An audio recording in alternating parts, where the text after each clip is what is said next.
दोस्तों, ये कहानी है मेरे एक दोस्त सुमित की, जो एक बार अपने काम के सिलसिले में राजस्थान के एक दूर दराज गांव में गया था।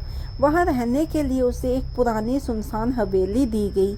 हवेली बहुत भव्य थी, लेकिन अंदर से काफ़ी जंजर और डरावनी थी। हवेली सदियों पुरानी थी।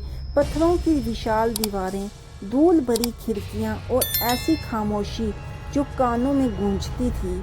गांव वालों ने उसे चेतावनी दी थी कि सूरज ढलने के बाद हवेली की ऊपरी मंजिल पर न जाए, लेकिन सुमित को लगा कि ये सिर्फ अंधविश्वास है। रात के 2 बजे रहे थे। अचानक हवा का तापमान गिर गया। कमरा इतना ठंडा हो गया कि सुमित की सांसें धुएं की तरह हवा में तैरने लगी। तभी गलियारे से एक अजीब सी आवाज़ आई, जैसे कोई लोहे की भारी जंजीर को पत्थर के फर्श पर घसीट रहा हो। सुमित उठा। उसने दरवाज़ा थोड़ा सा खोला।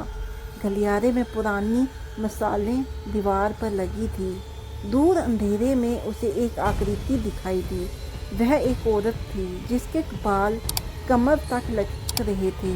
उसने ज़मीन तक लंबा काला लिबादा पहन रखा था। वह बहुत खौफनाक पल था। सुमित ने डरते हुए आवाज़ दी, कौन है? वह आकृति नहीं हिली, लेकिन फिर जो हुआ उसने सुमित के रोंगटे खड़े कर दिए। वह औरत खड़ी रही, लेकिन उसका सिर अपनी गर्दन पर धीरे धीरे घूमकर सुमित की तरफ हो गया।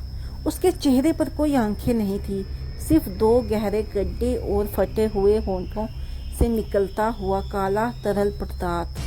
वह आवाज़ थी भी उसी की थी, एक गड़गड़ाहट, जैसे कोई अंदर से घुट रहा हो।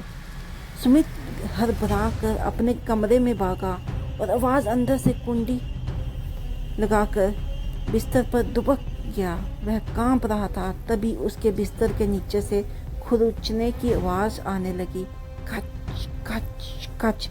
सुमित ने धीरे से नीचे झांका और उसकी आंखें के सामने जो नज़ारा था उसने उसकी रूह कँपा दी थी।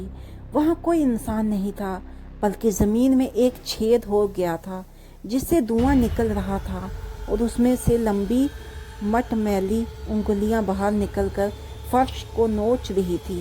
वह उंगलियां सुमित के पैर को पकड़ने ही वाली थी कि उसने एक जोरदार छलांग लगाई और कमरे से बाहर की ओर भागा। भागते हुए सुमित को पीछे से सुनाई दिया, तुमने दरवाज़ा बंद किया है, पर मैं तो अंदर ही हूँ। सुमित अपनी जान बचाकर हवेली से बाहर भागा। पीछे मुड़कर उसने देखा तो हवेली की दूसरी मंजिल की खिड़की पर वही औरत खड़ी थी, और उसका हाथ खिड़की के कांच पर था, जो धीरे धीरे काले रंग में बदल रहा था।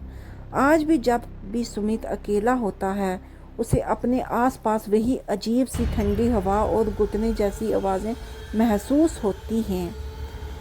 वह जानता है कि हवेली में उसने सिर्फ उस औरत को नहीं देखा था, बल्कि उसने एक ऐसी चीज़ को जगा दिया था जो अब उसका पीछा कभी नहीं छोड़ेगी। दोस्तों, आपको ये कहानी कैसी लगी हमें कमेंट बॉक्स में अवश्य बताएं, और वीडियो को पूरा देखने के लिए आपका बहुत बहुत शुक्रिया।